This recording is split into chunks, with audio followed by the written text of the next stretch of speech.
हो महुआ रे लगवला ए हो अमवाला गवला सैया हो अरे महुआ रे लगवला तो कहे ना लगवला राजा हो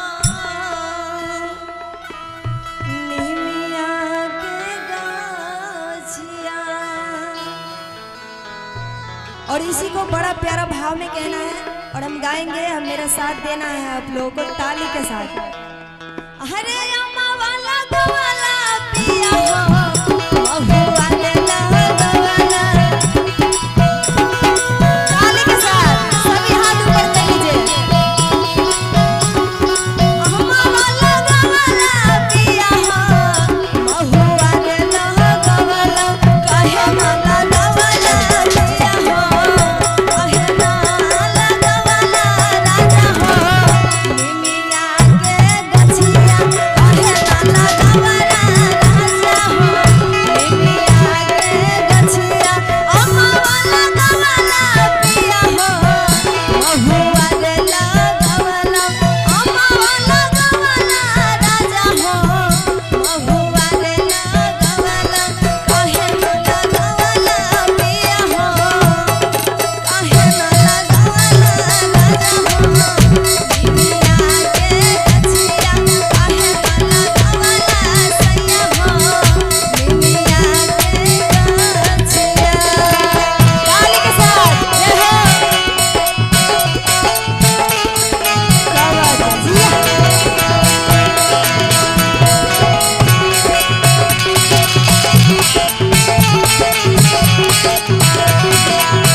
सबके बसेरा होती है उस नीम के पेड़ पे।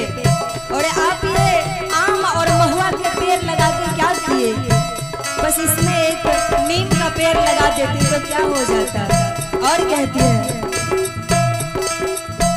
निमिया ही घरवा मैया के निमिया दुआरवा हो काहे ना लगवला राजा हो निमिया के गाछिया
काहे ना लगवला पिया हो काहे ना लगवला राजा हो निमिया के गछिया काहे ना लगवला राजा हो निमिया के गछिया।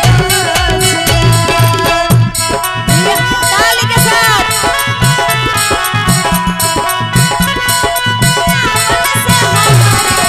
अगला में आए हमारे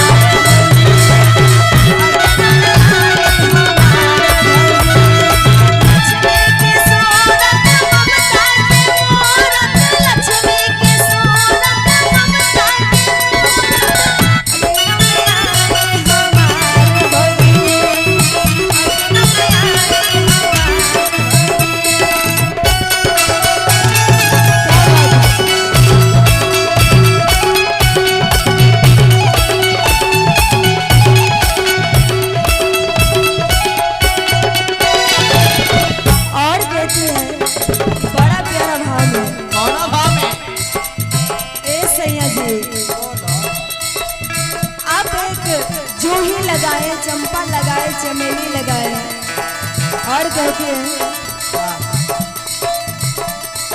जूहिया लगवला राजा चंपा हो लगवला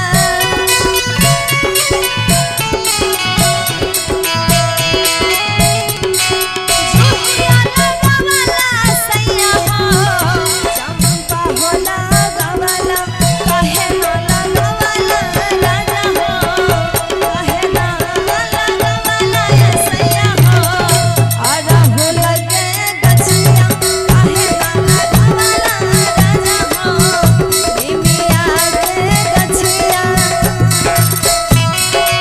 क्या बात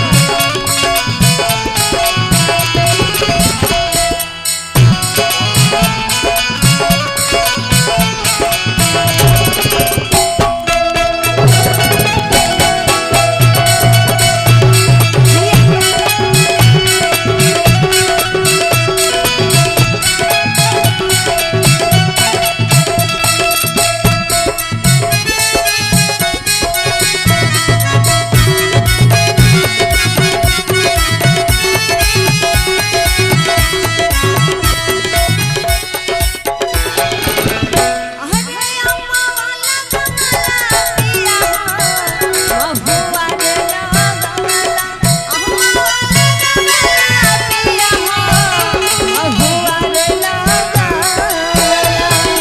एक मिनट, हम अकेले भजन गा रहे हैं और आप लोग चुपचाप बैठे हुए हैं। एक बार सबसे अंतिम बार आप लोग अपना अपना हाथ ऊपर कर लीजिए और इसके बाद बहुत अच्छे अच्छे हम गाना गाएंगे और मेरे साथ में गाना है सभी को। जिनको अपना हाथ ऊपर कर लीजिए। देखिए पीछे वाले हाथ उठा रहे हैं, आगे वाले चुपचाप हैं।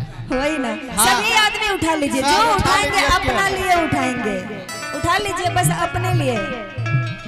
अरे काहे ना लगवला राजा